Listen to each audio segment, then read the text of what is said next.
Good afternoon. Just getting in. Today I had 8 new lawns, but they're not probably permanent. I helping a lady out that's in lawn care, and she has the that's the COVID. So that was 8 new ones, and I think they take longer on a new lawn. And then I had a bearing go out, one of the idlers again, which I just replaced 2 idlers on the 60. And I've been having to leave my mowers out in the weather. I wonder if that water, in the 60, I've been putting some WD on top of there once in a while to, hopefully the WD will work down in and it's better than water. Or it would displace water, because WD actually stands for water displacing.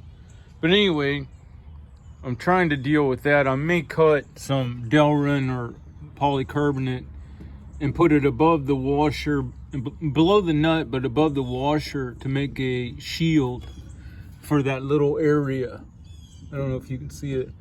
Then that would theoretically prevent water from getting on top of that quote sealed bearing, and therefore never get in it, because it seems like I'm losing the bearings on those. Now, a lot of them I split the pulley and put my own bearing in from, I think I was getting them from Napa at $5 per, but I haven't had time. And like today, I had 21 lawns on the books, and 8 of them being new, they took a lot longer, right? And then, as it turns out, I ran out of water. I got too dehydrated, and so I was like a little out of my head, because I think my adrenals were tripping cortisol or adrenaline. And then I drank the water. I had somebody who was supposed to bring it to me, but she couldn't find me, and then I said, F it, I'm gonna go get my own water. I drank the water, and then I think my energy levels were up because of the cortisol or adrenaline from my adrenals, saying get water, do whatever you gotta do to get water. And then, so once I drank the water, then I crashed. So I drove clear back out to the last 4. And I'm sitting in the truck because I just drank water, and I'm like, I can't even do these, I crashed. So I fell 4 short on the list today of my own customers trying to help out the lady that's sick. But anyway, I'll show you the how I split the pulleys. They're tricky to do, but hang on, I gotta put the code in here. They're tricky to do, but once you do it, then when that pulley's sandwiched back together, see, here's the new one. I had the cones on there because I was going house to house with the mower, no truck, and then there's another new one there. But anyway, on the 60. Once you've drilled the welds, there's little indentions that you can kind of make out on most of them. Well, here you can really see it on this one right there. See them indentions? Those are welds. If you take and drill those out, then that pulley, you can pry it apart, and then you can put your own bearing in. And that saves you a lot of money, because they want $38 for those pulleys right now. I'm trying to see some. Oh, okay, right here. That I split before. Yeah, here we go. I got one right here. See, so these little screws that you see are for like sheet metal studs, and on a clean out, I got a whole tray of them. I've been using them ever since. So then once I drill out everywhere where there's a spot weld, I then put the new bearing in, and there's a spider, and then I smash it back together, and use those self-driller, self-tapper screws. And now on that pulley, I could take it apart in no time, really, and replace that bearing because it's been apart once already. The welds are cut, and that makes it so that there bearing, that pulley is more valuable to me than one of these new ones.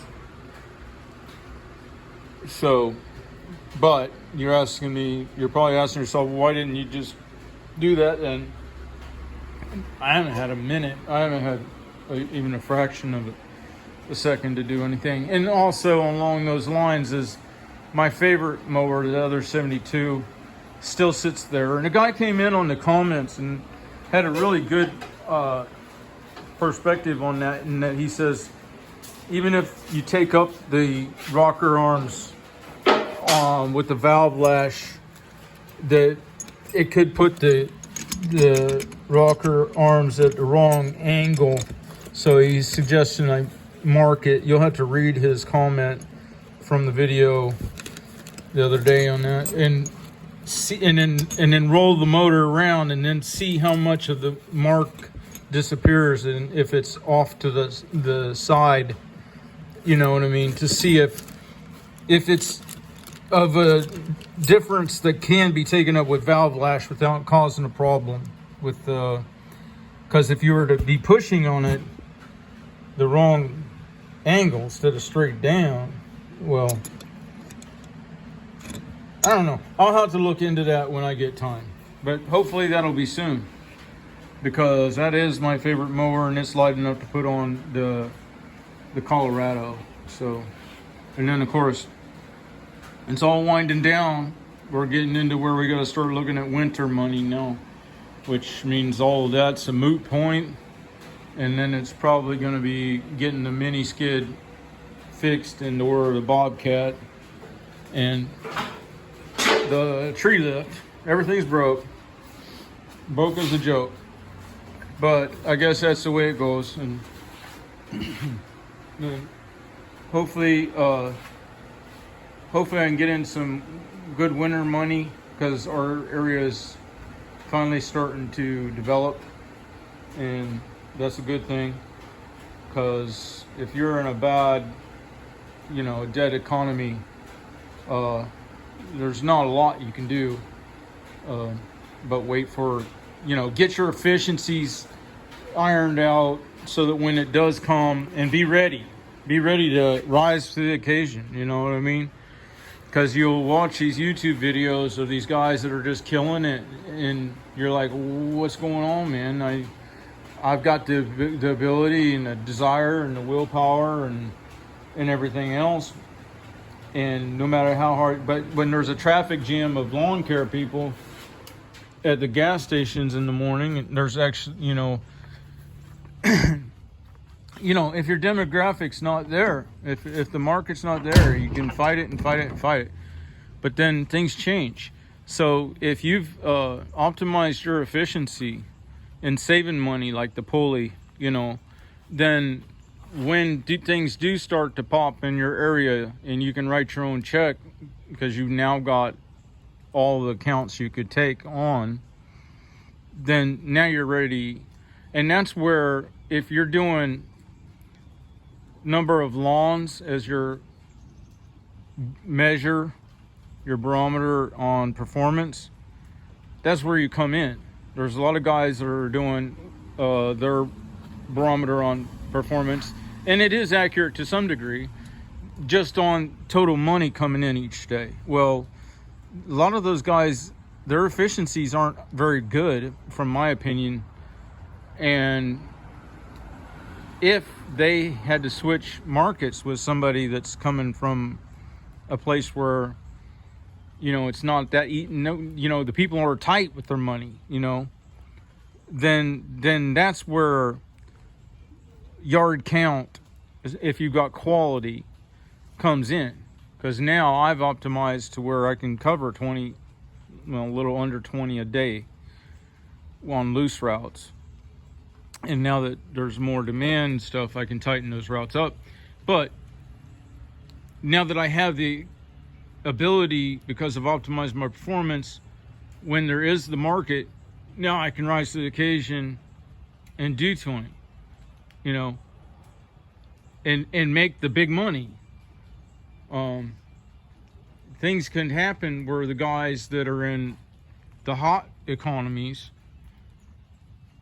then all of a sudden people start mowing their own because they're moving away, the housing market crash, whatever, you know. I mean, they can't, you can't just go by one number, you know. Yard count's important too.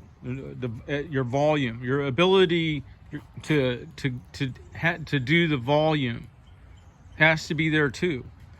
Yeah, you got to be good at doing your own negotiations and making sure you're taken care of. So, all right, well, I'm going to get on to work, and y'all have a good day.